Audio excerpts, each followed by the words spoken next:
جب حضرت نوح علیہ السلام کی قوم پر عذاب آیا تو آسمان سے زبردست بارش برسی اور یہ لگاتار 40 دن رات برستی رہی۔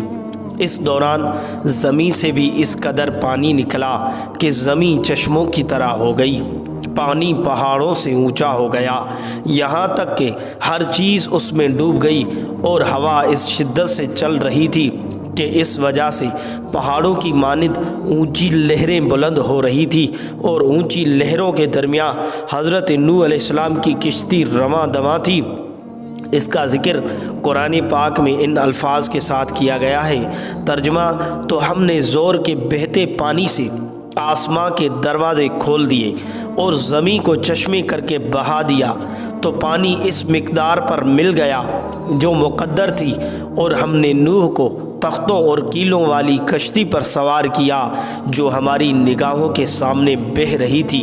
سب کچھ اس نوح کو جزا دینے کے لیے ہوا جس کے ساتھ کفر کیا گیا تھا۔ حضرت نوح علیہ السلام کا ایک بیٹا کنعان تھا۔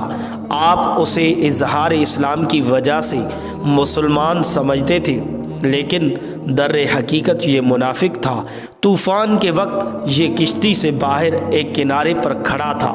آپ علیہ السلام نے اسے پکار کر کہا، اے میرے بیٹے، تو ہمارے ساتھ کشتی میں سوار ہو جا اور کافروں کے ساتھ نہ ہو۔ حضرت نوح علیہ السلام کی پکاریں سن کر کنعان نے کشتی میں سوار ہونے کی بجائے یہ جواب دیا کہ میں ابھی کسی پہاڑ کی پناہ لے لوں جو مجھے پانی سے بچا لے گا۔ حضرت نوح علیہ السلام نے اس سے فرمایا، آج کے دن عذاب الہی سے کوئی بچانے والا نہیں، صرف وہی ڈوبنے سے بچ سکتا ہے جس پر اللہ تعالیٰ رحم فرما دے۔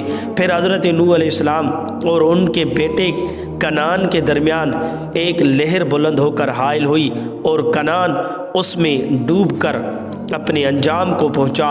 اس واقعہ کا ذکر قرآن کریم میں ان الفاظ کے ساتھ کیا گیا ہے۔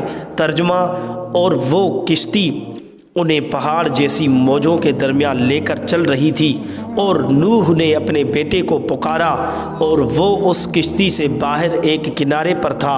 اے میرے بیٹے، تو ہمارے ساتھ سوار ہو جا اور کافروں کے ساتھ نہ ہو۔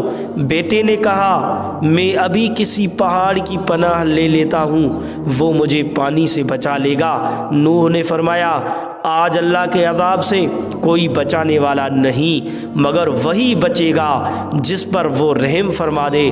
اور ان کے درمیان میں لہر حائل ہو گئی تو وہ بھی غرق کیے جانے والوں میں سے ہو گیا۔